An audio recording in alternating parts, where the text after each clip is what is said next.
Get this, at this hour, Iraqi troops are moving in on Mosul. As brand new video shows, the fight is intensifying. Watch.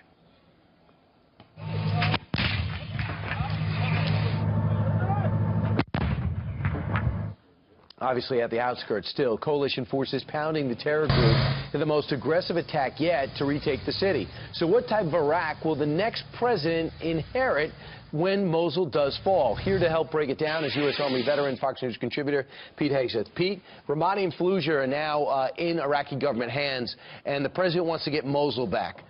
Is everything good if he gets Mosul back? No, not necessarily. I mean, we all want to defeat ISIS. We all want to see this happen. It will happen because of the 6,000 American trainers and the Apaches and the support we're giving them. So we will take Mosul. It depends on, I'm not sure how long that will take.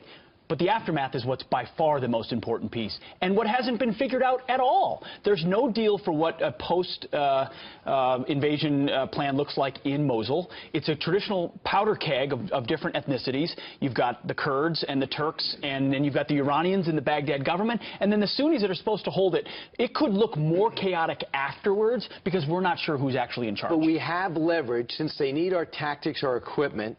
We have leverage to say, we'll do this if you put together a hybrid force of Sunnis and Shia, and don't fire all the Sunnis, making them ripe for an insurgent takeover. So what's our evidence? We didn't do it. No, we didn't do it, but what's our evidence that that will work? It hasn't worked before unless we've had a great deal of influence.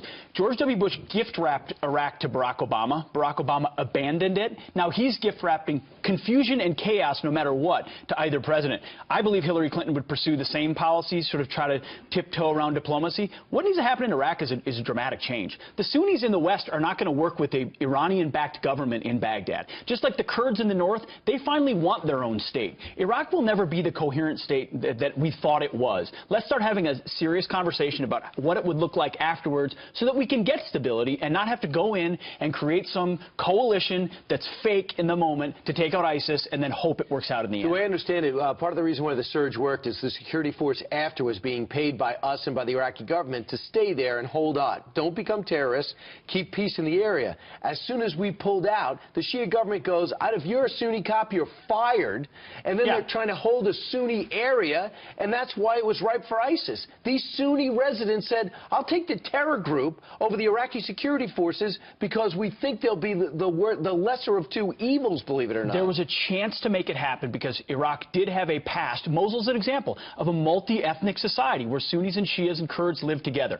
When we abandoned it militarily and then diplomatically, it didn't stay there, then the more extreme forces like Iran and the Shia militias took over, stripped payment from Sunni tribal members. ISIS was able to come back in, and that's because of the abandonment of Barack Obama and Hillary Clinton. They didn't care about Iraq. Now we have to care about it again. We'll take Mosul, but it's going to be chaos afterwards. Yeah, we're liberating it. My fear is to give it to Iran, where they have most of the influence. Yeah, who's going to hold it afterwards? We don't have any idea. All right, Pete, and you know the people that fight, and you are actually over there doing just that. Pete Hegseth, thanks so much. Thanks, Ryan.